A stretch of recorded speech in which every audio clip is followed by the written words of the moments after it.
Xoş gördük əziz dinləyicilər. Rusiya prezidenti yenə də vətəndaşlıq məsələsini Rusiya tərkibində sərtləşdirib.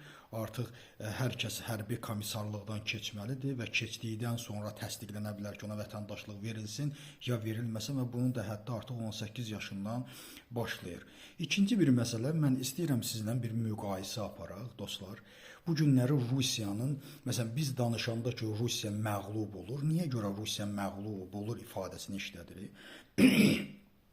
Bugün nəzərə alın ki, təsəvvür edin, bir Pokrovski istiqamətində balaca bir qəsəbədir Pokrovski. Pokrovski istiqamətində artıq 18 aydan çoxdur ki, müharibə gedir. Baxmutda isə bilirsiniz 40 mindən çox öz elit qüvvəsini, Wagneri itirdi və Wagner itirdikdən sonra Wagnerin rəhbəri Prigojina da ehtiyac olmadı və onu da artıq öldürdülər. Çünki ordusu olmayan bir rəhbərə pirə çevrilmişdi.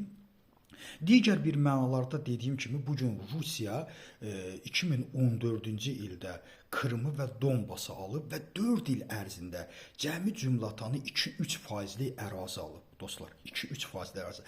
Və bu 2-3% ərazidə 1 milyondan çox insan artıq vəfat edib.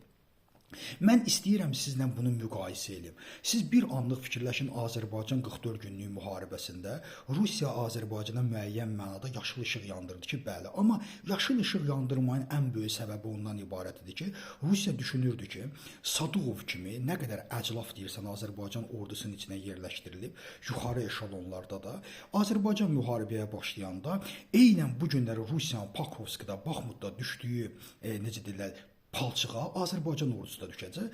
Azərbaycan böyük bir itki verəcək. Doğrudan deyiləydi 27 sentyabrda biz artıq kifayət qədər itki verdik, amma sonradan Azərbaycan hökuməti o saat artıq bu satqınları uzaqlaşdırdı və biz 44 gün ərzində müharibəni bitirə bildik. Siz bir anlıq təsəvvür edin. Biz 44 gün ərzində bugün Livan boyda bir dövləti almış olduq. Yəni Livanın da torpağı 10.000 kvadrat kilometrdir, belə deyək. Azərbaycan da 10.000 kvadrat kilometr ərazi aldı.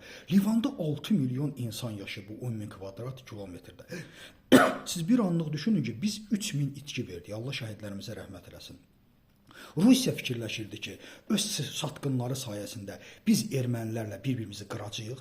Adi balaca, siz təsəvvür edin, Pokrovski Horadiz boyda bir yerdir. Biz bir Horadiz kəndində 10 minlərlə itki verdikdən sonra heç bir ərazi ala bilməyəcək və Rusiyaya yalvaracağıq ki, siz Allah, siz gəlin bura, bu müharibə olmadı, bu məğlubiyyətdir. Çünki itkilərimiz çox olduqca hər kəsin gözündən torpaq alma düşəcəkdir. Bu günləri Rusiyanın Azərbaycanını tələyə saldığı, bizim haqqımızda düşündüyünü, bugün özü o həyatı yaşayır. Siz təsəvvür edirsiniz?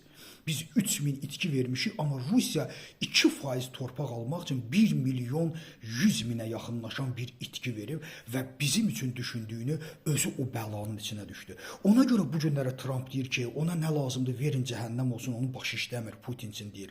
Niyə? Çünki o alverçi də o düşünür ki, əgər bir alverdə sən alver edirsən, uduzursansa, qazanc yoxdursa onu dayandırmaq lazımdır. Və Trump bunu görə bilir alverçi başıyla, deyir ki, bu adam nə edir? Sənin qazancınla itkin dəhşətli dərəcədə müqayisə olunmaq səviyyədədir. Ona görə Trump kimi bir insana çatmır. Zelenski də deyir ki, bu nə istəyir, ver ona cəhənnəm olsun, amma başa düşmür ki, Zelenski də bir torpağını verə bilməz. Baxın, məsələ bundan ibarətdir. Mən istəyirəm bu müqayisəni edeyim. Bugün Rusiya özü bizim üçün arzuladığı tələyə düşüb və hər bir kənd üçün, hər bir qəsəbə üçün 100 minlərlə insan itirir. Baxın, budur məğlubiyyət. Biz də bunu yaşasaydı, Allah eləməsin, biz də bu vəziyyətə düşə bilərdik. Nə yaxşı ki, biz tez bir zamanda ildırım sürəti ilə 44 gün ərzində 10.000 kvadrat kilometrlik ərazini azad etdi. Bu günləri sevinirlər ki, Pokrovskini aldıq mı, onu da ala bilmirlər, 18 aydır və alıb bircə dənə onu bayram eləyə, heç olmasa öz daxili auditoriyasına desin ki, baxın gördünüz biz aldıq, girdik, hücumla torpaqlarımızı aldıq və bir şəhəri də azad etdik. Baxın, bu mənada mən deyirəm ki, Rusiya məğlubiyyətə məcburdur, məğlub olub, ona görə yalvarışlar bu günləri başlayıb. Hər kənd, hər qəsəbə ətrafında sən 100 minlərlə itki versin, bugün Ukraynada yüzlərlə, minlərlə belə qəsəbə var. Demək ki, səni Pirrin qələbəsi gözləyir. Pirrin qələbəsi nə idi? Pir bir sərkərdə idi, Roma ilə müharibə apardı ki, Romanı tutsun, amma qoşunlar tamamilə məğlub, hamısı qırıldı. Təkcə Pir sağ qaldı, o da təpənin üstünə çıxıb Romaya baxdı. Dedi, bəli, Roma, mən səni almışam, Amma necə gəlim səni tutum? İndi tək özüm qalmışam. Bu günləri Putinin qələbəsi də Pirinin qələbəsidir. Təşəkkür edirəm diqqətinizə görə.